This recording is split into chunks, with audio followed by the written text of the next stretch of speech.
Bonsoir, bonsoir, bienvenue à tous, mesdames et messieurs, pour cette belle soirée. Bienvenue à cette nouvelle édition des Trophées CEF6 2025. Alors, je m'appelle Judith Belair et je suis très honorée d'être votre maîtresse de cérémonie pour ce soir, pour célébrer celles et ceux, mais surtout celles, qui œuvrent chaque jour pour une cybersécurité plus forte, plus inclusive et plus innovante, évidemment.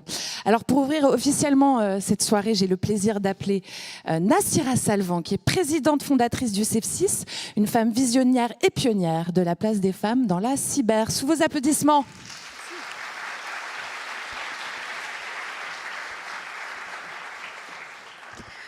Bonsoir tout le monde. Madame la préfète, cher Bruno, chers membres du prestigieux jury, chers bénévoles du CEF6, chers amis, chers participants présents ce soir en distanciel sur la chaîne YouTube du CEF6, à cette 6e édition des Trophées mondiaux de la femme cyber. C'est avec un grand plaisir que je vous souhaite la bienvenue dans ce magnifique lieu ce soir.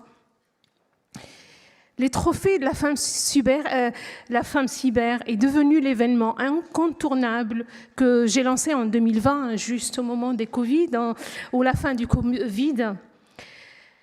Il met en lumière non seulement les enjeux cyber aujourd'hui, plus que jamais au cœur de l'actualité, mais aussi les parcours exemplaires de femmes inspirantes qui prouvent que la cybersécurité n'est pas un sujet dédié aux hommes. Son ambition est de viser la parité dans les métiers de la cybersécurité en attirant plus de talents féminins dans des métiers passionnants et utiles, car de plus en plus au cœur de la société et de l'actualité. Cette parité ne pourra se faire sans l'engagement et l'aide des femmes et des hommes de la profession. La parité se construit avec vous, messieurs. Je tiens à préciser que le CEF6 est ouvert aux hommes, nombreux ceux qui nous ont rejoints pour participer avec nous aux différentes actions.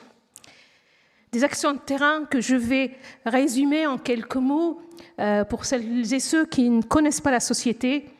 Créé en 2006, le CEF6 compte aujourd'hui un peu plus que 650 adhérents et adhérentes, au moins 35 partenaires, 2 livres publiés, 16 colloques, une dizaine de participations tous les ans à des événements en France ou à l'étranger.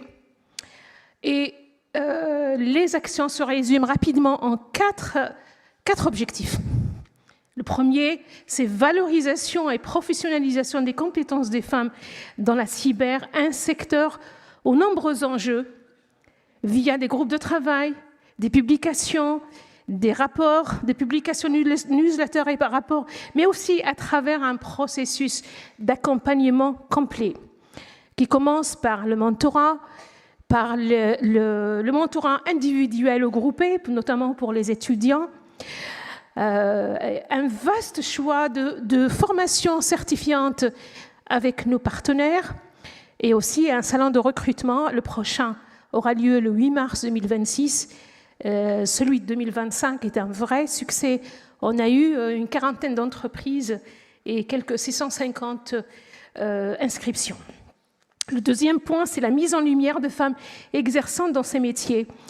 À travers justement l'organisation de ces trophées, à travers la publication cahier de la femme cyber, à travers la publication de 2 ouvrages, je ne porte pas de suite à capuche, pourtant je travaille dans la cybersécurité.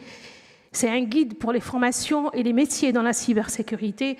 Et le second, c'est je suis une femme et je travaille dans la cybersécurité avec des portraits de 65 cyberwomen. On a aussi monté cette année, en début de cette année 2025, les podcasts, la cyber racontée par les femmes professionnelles de la cyber. On a aussi troisième action importante, c'est la sensibilisation des entreprises, des partenaires éducatifs, des recruteurs à l'importance de la parité homme-femme pour pouvoir ainsi faire progresser la présence, le leadership des femmes, ainsi que l'impact dans des domaines très techniques. Pas que techniques d'ailleurs. Et puis en action citoyenne, le CEF6 contribue à sensibiliser le grand public à la cybersécurité, en particulier les jeunes, et surtout à la protection des données et à l'usage sécurisé du numérique. L'édition de cette année est exceptionnelle par le nombre de candidatures. Je laisserai Bruno donner les chiffres. Des candidatures venant du monde entier, la diversité et la qualité des profils. Mais aussi par, encore une fois, la qualité très, très haut niveau. Et je pense que Bruno va dire comment c'était difficile pour départager ces beaux profils. Eh bien, sans trop tarder, je déclare donc ouverte cette 6e édition et je laisse la parole à Madame la préfète Anne-Gaëlle Baudouin, que je remercie chaleureusement d'avoir accepté de participer et de partager avec nous son expérience dans ce bel événement. Bonjour Madame la préfète. Alors vous œuvrez pour un État agile, sécurisé et tourné vers l'avenir du numérique. Vous allez introduire pour nous le Cyberwomen Global Alliance. Merci beaucoup.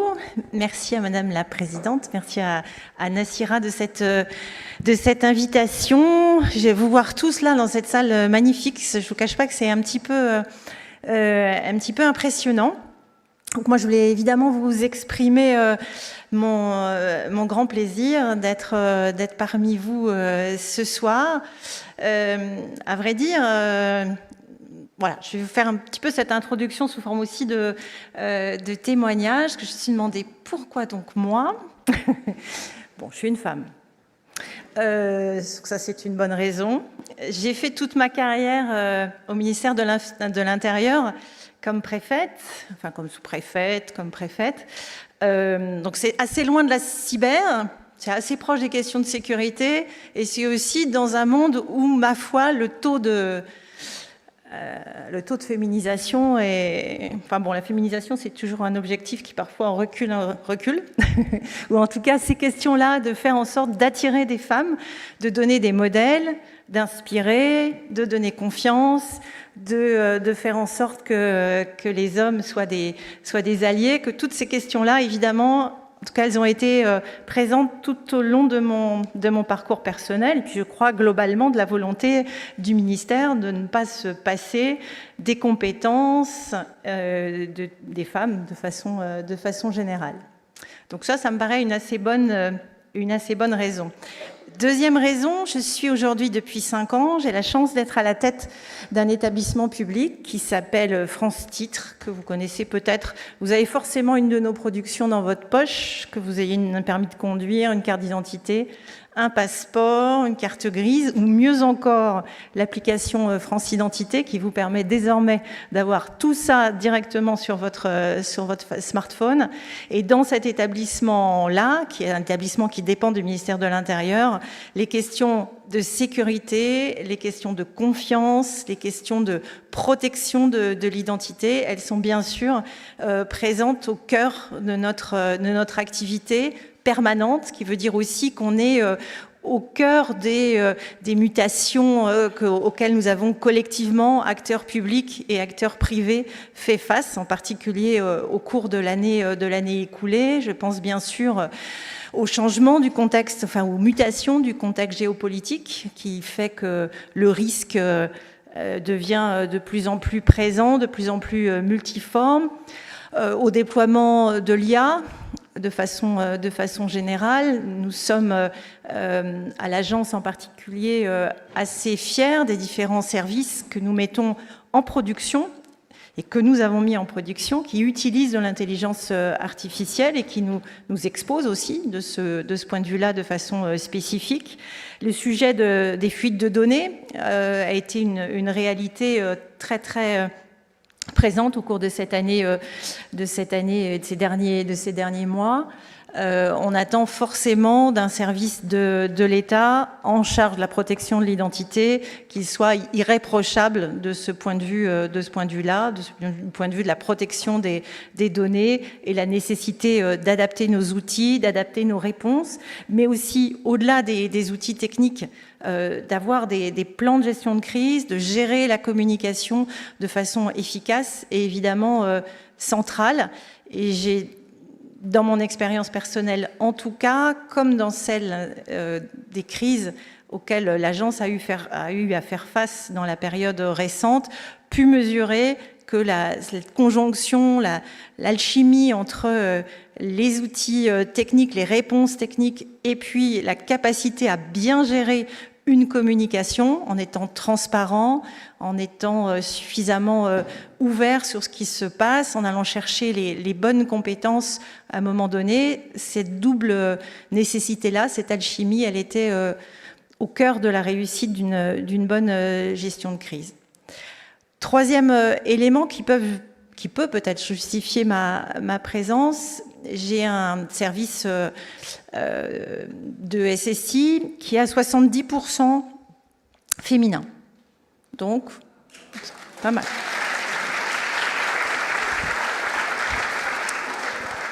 Donc la parité, ce serait une régression pour nous.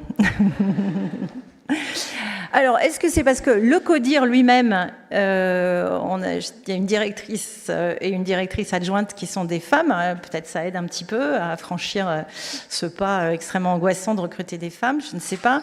Mais en tout cas, voilà, on a une équipe de brillantes collaboratrices sur les sujets de SSI. Je pense aussi que de ce point de vue-là, et ça, je pense que beaucoup d'entre nous peuvent en faire le témoignage, bien sûr qu'on travaille forcément avec des hommes, des femmes, et que c'est peut-être pour un certain nombre d'entre vous, on se dit, bon, finalement, qu'est-ce que ça change de si important que ça ? Malgré tout, la diversité, le fait de ne pas être la seule de son espèce, entre guillemets, ou de son genre, ça change les relations, ça change la façon je pense, de se sentir plus ou moins à l'aise. Et donc, il y a une espèce d'effet, là, un peu boule de neige, qui est une réalité. Et donc, je pense que c'était en tout cas important dans nos équipes, dans la façon dont on a abordé les choses, de faire en sorte que, voilà, il y ait des équipes réellement diverses et réellement variées.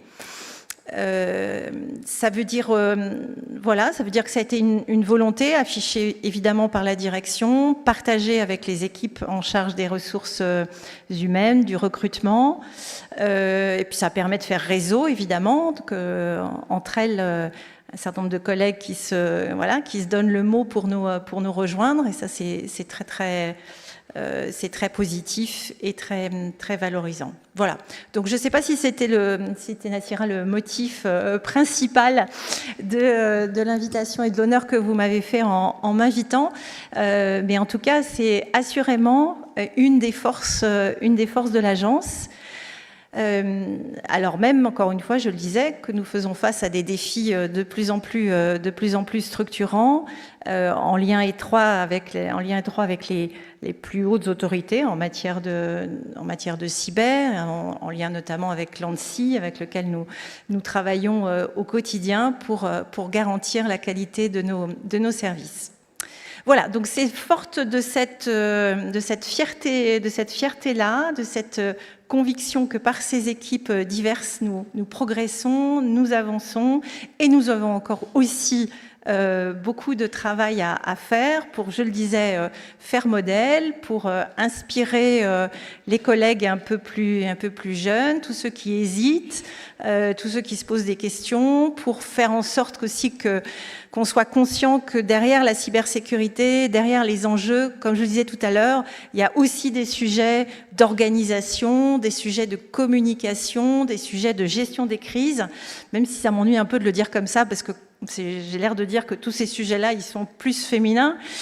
Mais bon, j'assume que dans cette diversité de ce que représente la cybersécurité, il y a de quoi se donner confiance, et il y a de quoi viser et l'excellence et la progression. Et je crois que nous avons toutes et tous la responsabilité de soutenir, d'encourager, de mettre en lumière et de donner envie. Et je ne doute pas que ce soir, cette cérémonie nous permette d'atteindre tous ces objectifs-là et de donner envie à beaucoup de jeunes filles ou de moins jeunes filles de rejoindre ces métiers de la cyber. Bravo, merci Madame la Préfète.